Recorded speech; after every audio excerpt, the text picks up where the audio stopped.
Hey YouTube, I want to talk today about a concept known as anticipatory grief. Before we continue, definitely please consider subscribing to this video or to the video series that we're making. Just because it helps us to continue to know that these are worthwhile and that it's supporting you. All right, that's why we make these, because we want to be able to support you. Now, anticipatory grief, what is that? Well, a different phrase, not in the medical terms or medical books, as they would say, or therapy books, but anticipatory grief, another term I like to use in explaining it, is what I like to describe as pre-grieving. Okay, so really what we're talking about is grief and loss, all right? And grief and loss comes in all sorts of forms, all right? When we're talking about grief and loss, okay, the number one example is obviously a loved one passed away. They died, okay? Maybe it was a loved one, maybe it was an animal that passed away. I've had this cat, I've had this dog, I've had this fish, I've had this iguana, whatever the animal of choice is, and I loved them. They were my best friend. I was closer to them than I was almost other people. My grandfather, my grandmother, my mom, my dad, my brother, my sister, my uncle, my brother, my best friend, dead. Well, that is where we have the concept of grief and loss. Hold that thought. Grief and loss, however, does not necessarily mean, though, the death or the passing away of a loved one. Grief and loss also comes in many different forms, too. Maybe it's the loss of a job, whether if someone got fired or maybe if someone got laid off. Just because you get laid off doesn't mean it feels like something died, all right? Well, yeah, something did die. Your job died, okay? All sorts of different, maybe a career change happened. There's sort of a little bit of a change. There's all sorts of grief and loss. I hope you get the point, okay? However, anticipatory grief is something that's very similar but different, okay? In that it actually hasn't happened yet. All right.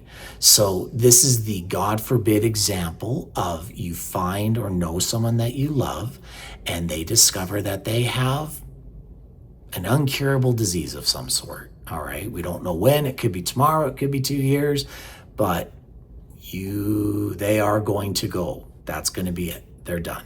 Okay. See, what happens in that moment is what I call instant anticipatory grief. It's like I'm dealing with grief and loss, but they're not gone yet. Many people, I've even had jobs in my past where I knew I was probably next on the hit list to get laid off.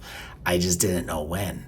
So there was a form of a loss that was happening, but I still had to work the job until one day, there it is. I just lasted 3 months longer than I thought I would have at this one place I was at.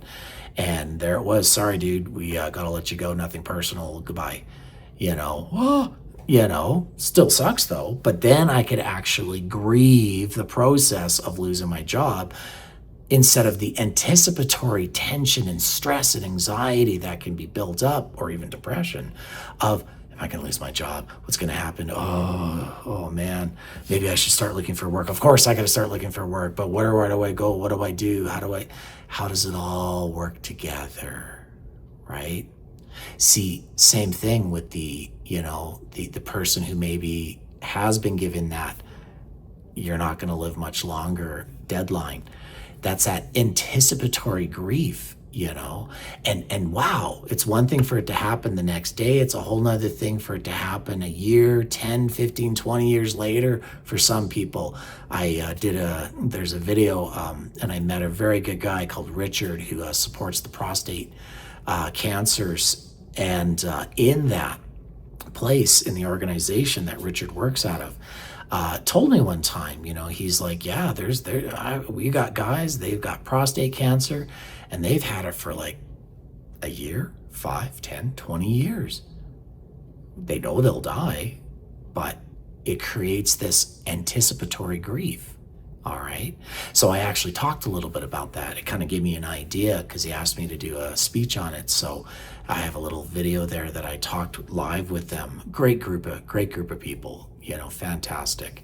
And so out of that, anticipatory grief is a very difficult thing to deal with, because there's one thing that anticipatory grief does not have that the other thing has, and that is a lack of finality. See, when you lose your job, when you lose your loved one, the one thing that's in common there is that it's done. It's over, move on. That's it. There's nothing I can do, even if everything in me, and I still have to go through the stages of grief and loss, and one of them is often what I call, in my terminology, grasping at straws. How could this have happened? Why? All this kind of stuff. But with anticipatory grief, we have a form of it, but it still lacks finality. And that's where it can be very challenging to work through. But the good news is that with things like therapy, there are techniques, there are things that are there, and even sometimes just even talking it through can help to process that anticipatory grief, to be able to deal and maybe find that place of courage, that place of contentment, a place of maybe not necessarily, again, that finality, but a place that, hey, whatever happens, I can either figure it out if it's myself that I'm dealing with anticipatory grief, or whether it's supporting someone else in that anticipatory grief, or myself in dealing with the person who has whatever is going to happen. These are all things in anticipatory grief that we can work through to help kind of reduce some of those complicating factors that can make, once the actual grief and loss happen, can make it a little more palatable, a little more for lack of a better term, a little more peaceful, a little more dignity, because I've already begun working on this. All right. And then when the actual whatever it is that's happening is done, now I can go through, often the different stages of grief, whether you follow Kubler-Ross's 5 stages concept or some of the other ones out there. There are actually some really good 10 levels of grief and loss that are out there that you can find online and within literature as well and stuff like that. I just know that you'll be looking up online first, not reading a book.